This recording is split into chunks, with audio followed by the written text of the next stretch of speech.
بسم اللہ الرحمن الرحیم الحمد للہ رب العالمین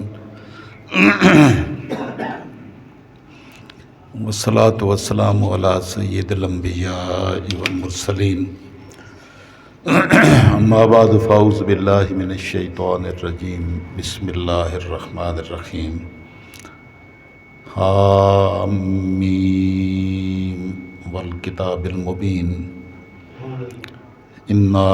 انزلناہ فی لیلۃ مبارکۃ انا کنا منذرین فیہا یفرق کل امر حکیم امرا من عندنا انا کنا مرسلین۔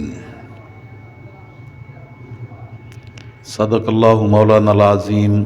وصدق رسولہ النبی الامی الکریم ونحن علی ذلک من الشاہدین والشاکرین والحمد للہ رب العالمین۔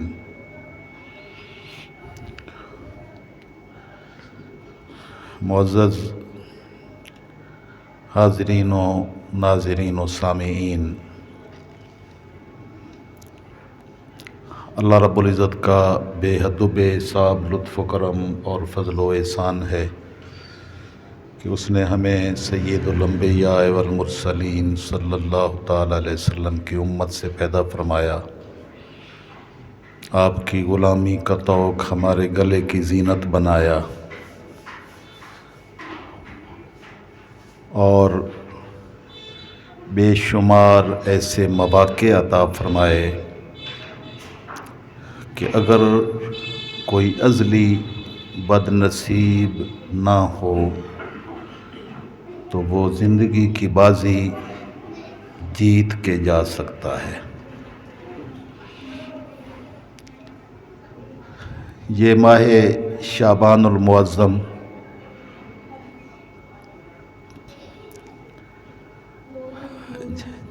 جس کی ابھی 2 راتوں کے بعد تیسری رات 15 شعبان المعظم 1445 ہجری ہے، اللہ رب العزت نے آقا علیہ الصلوۃ والسلام کے نالین پاک کی خیرات اس امت کو عدل کے پیمانے سے ہٹ کر فضل و احسان کے دائرے میں اپنی رحمتوں کا مستحق ٹھہرانے کے بے شمار مواقع عطا فرمائے۔ اور اگر کوئی شخص اپنے رب کو راضی کرنا چاہتا ہے تو مالک الملک نے ایسے مواقع دیے کہ اس کے ایک آنسو کا صدقہ مالک الملک اس کو جنت عطا فرما دیتا ہے۔ پچھلے خطبہ جمعۃ المبارک کی میری گفتگو اگر آپ کے ذہن میں ہو تو میں نے یہ بات ذہن نشین کرانے کی کوشش کی تھی کہ مالک الملک اپنے محبوب کے غلاموں، ماننے والوں اور نیکی کے راستے پر چلنے والوں کے ساتھ عدل نہیں کرتا۔ عدل صرف کافروں کے ساتھ ہوگا۔ اپنے محبوب کے غلاموں کے ساتھ مالک فضل و احسان فرماتا ہے۔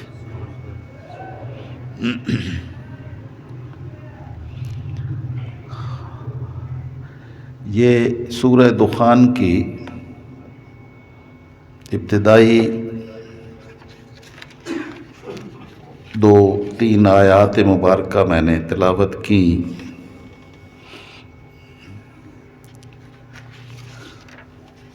ان میں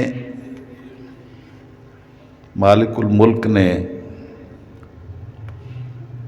اپنے محبوب صلی اللہ تعالی وسلم کے غلاموں کو موقع فراہم کیا کہ ہم اپنے محبوب کی امت کو بخشنا چاہتے ہیں اور اپنے فضل و احسان سے نوازنا چاہتے ہیں۔ آپ اندازہ کیجئے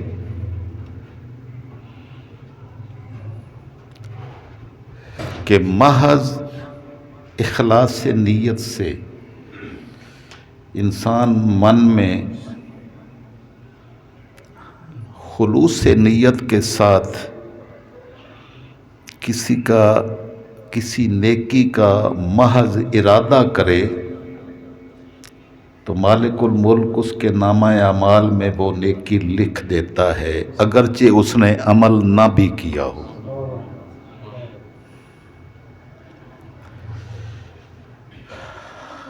جس کو یہ مواقع فراہم کیے گئے ہوں اور پھر بھی قیامت کے دن اس کا پلڑا نیکی کا ہلکا ہو جائے تو یہ بد نصیبی کی انتہا ہے۔ تاجدار کائنات صلی اللہ تعالی علیہ وسلم نے ارشاد فرمایا انما الاعمال بالنیات او کما قال النبی صلی اللہ تعالی وسلم۔ فاروق اعظم رضی اللہ تعالی عنہ راوی ہیں کہ تاجدار کائنات صلی اللہ تعالی وسلم نے فرمایا کہ سارے اعمال کی مدار نیتوں پر ہے۔ اگر اخلاص والی نیت نصیب ہو جائے اور اس کے من میں اللہ کی خشیت آ جائے تو اس کے بعد اعمال اللہ کی بارگاہ میں درجہ قبولیت پاتے ہیں۔ اور اگر اخلاص سے نیت نصیب نہ ہو، من میں خلوص نہ ہو، ریاکاری ہو، دیگر مقاصد ہوں، اللہ رسول کی رضا مطلوب نہ ہو، بلکہ دنیا کا لالچ اور دنیا کی تمنا ہو، تو اس کو سارے اعمال کو منافقت کہتے ہیں، ریاکاری کہتے ہیں۔ ریاکاری سے انسان کو تو دھوکہ دے سکتا ہے، اپنے مالک کو جو دلوں کے رازوں کو جاننے والا ہے اس کو دھوکہ نہیں دیا جا سکتا۔ تو اگر اس نے یہ نیت اور ارادہ کیا ہے اخلاص کے ساتھ تو مالک اس کے لیے راستے کھول دیتا ہے۔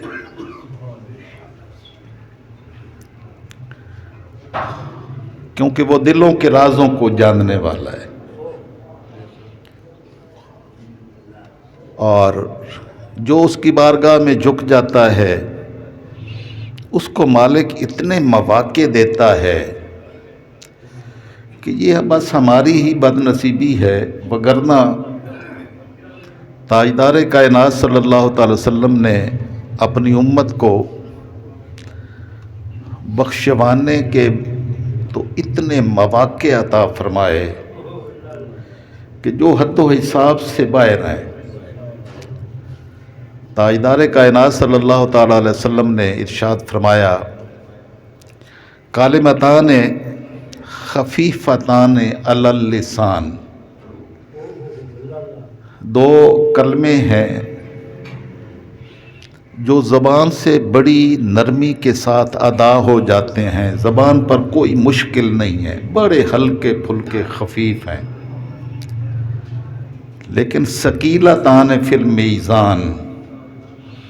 جب میزان لگے گا تو میزان میں وہ دو کلمے پلڑے کو اٹھنے نہیں دیں گے۔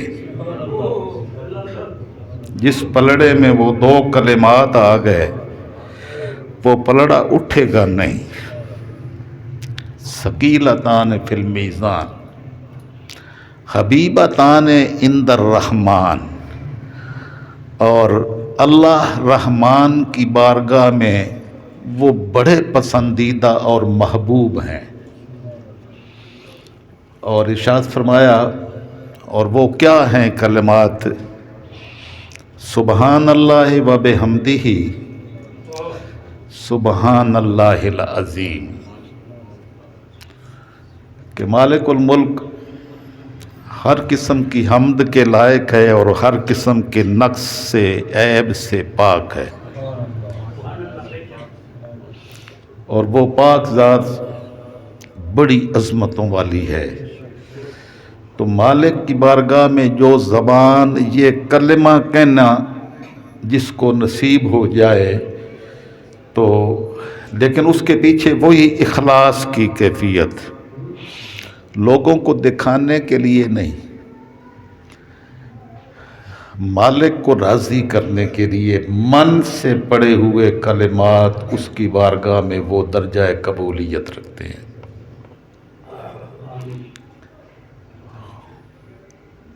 تاجدار کائنات صلی اللہ تعالی علیہ وسلم نے اتنی کثرت کے ساتھ اپنے غلاموں کو مواقع عطا فرمائے کہ آقا علیہ الصلوۃ والسلام نے فرمایا کہ بندہ مومن جب وضو کرتا ہے اور اس میں محض اخلاص سے نیت اور مالک کی رضا مقصود ہو تو جب ہاتھ دھوتا ہے تو ہاتھ دھونے سے اس کے ہاتھ سے کیے ہوئے سارے گناہ بھی دھل جاتے ہیں، جب کلی کرتا ہے تو زبان سے کیے ہوئے تمام گناہ مٹ جاتے ہیں، چہرہ دھوتا ہے تو چہرے سے اللہ کریم ساری آلودگیاں صاف کر کے اس کو جنت کے قابل بنا دیتا ہے۔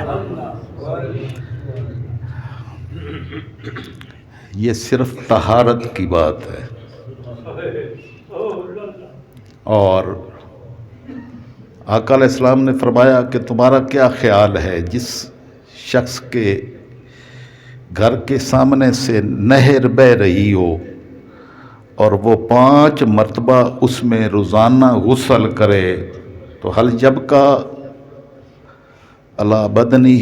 من درن شیء، تو کیا اس کے وجود پر کوئی مٹی، گرد، میل کچیل رہتی ہے جو 5 دفعہ غسل کرے؟ تو عرض کی نہیں۔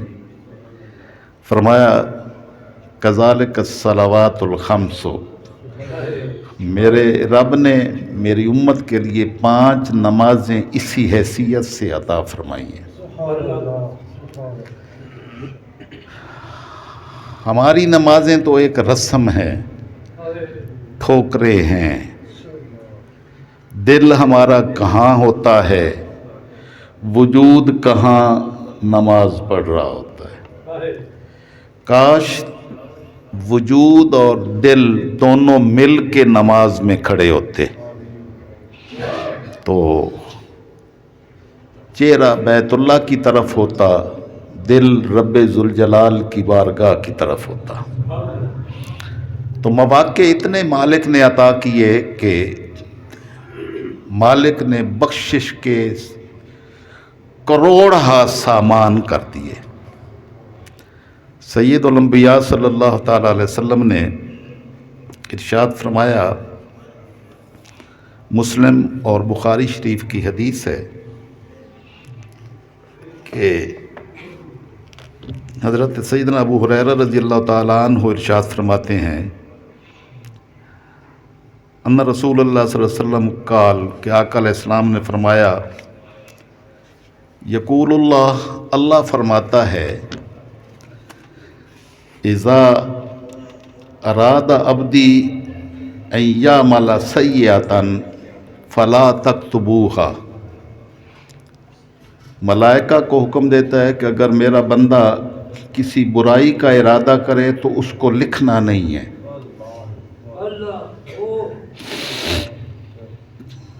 فلا تکتبوها علیہ، اس کے خلاف اس ارادہ کر لینے کے باوجود اس کو لکھنا نہیں ہے نامہ اعمال میں۔ حتیٰ یعملھا، لکھنا تب ہے جب وہ اس پر عمل کر لے، لیکن فإن عملھا، اگر وہ اس پر عمل کرے تو لکھنا اتنا ہے فَاكْتُبُوهَا بِمِثْلِهَا، جتنی اس نے غلطی کا ارتکاب کیا ہے بس اتنا ہی لکھنا ہے، یعنی ایک برائی کو ایک برائی ہی لکھنا ہے۔ وَإِن تَرَكَهَا مِنْ أَجْلِي، اور اگر اس کو میری یاد آ گئی اور اس نے میری وجہ سے اس کو ترک کر دیا، اس غلطی کو عملاً اس کا ارتکاب کیا نہیں ہے، چھوڑ دیا، کیونکہ اللہ کی خشیت اور اللہ کی تقوی کی حالت ہر ایک کو نصیب نہیں ہوتی۔ اما من خاف مقام ربہ جنتان، جو اللہ کی بارگاہ میں کھڑا ہونے سے ڈر گیا تو اس کے لیے 2 جنتیں ہیں کہ میں کس منہ سے اللہ کی بارگاہ میں کھڑا ہوں گا۔ یہ خشیت اور خوف آ گیا اور اس نے غلطی کو چھوڑ دیا، اس کا ارتکاب نہیں کیا، تو مالک فرماتا ہے اس کے چھوڑنے کی وجہ سے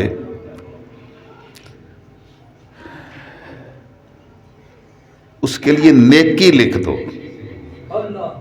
کہ اس نے برائی کا ارادہ کیا لیکن کیا نہیں ہے، تو اس کو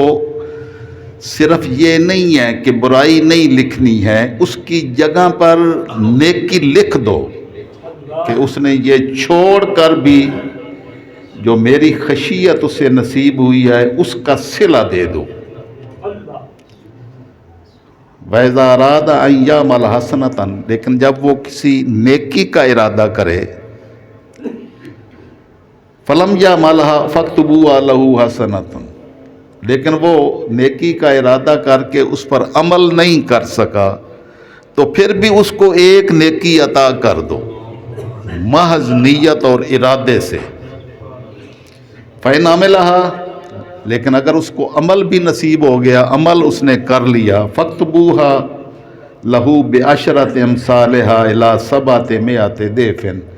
تو اس کی نیت کے مطابق اس کو ایک نہیں لکھنا ہے، اس کو 10 سے شروع کر کے 700 گنا تک بڑھا بڑھا کے لکھنا، جتنی اس کی نیت میں اخلاص ہو۔ تاجدار کائنات صلی اللہ علیہ وسلم نے بنی اسرائیل کے ایک شخص کا تذکرہ کیا کہ قیامت کے دن ایک شخص کے نامہ اعمال میں بے شمار نیکیوں کے پہاڑ ہوں گے،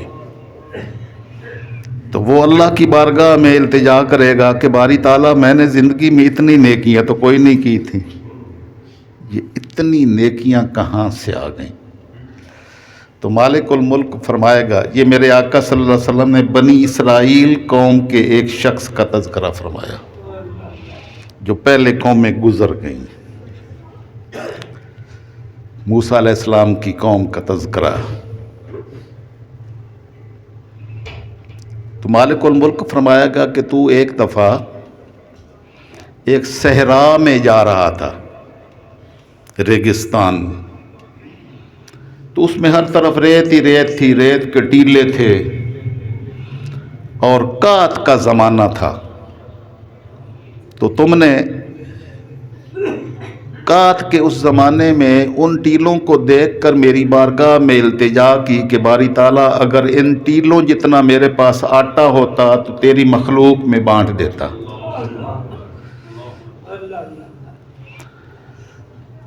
تو تم نے یہ ارادہ کیا لیکن تیرے پاس اتنا تھا نہیں،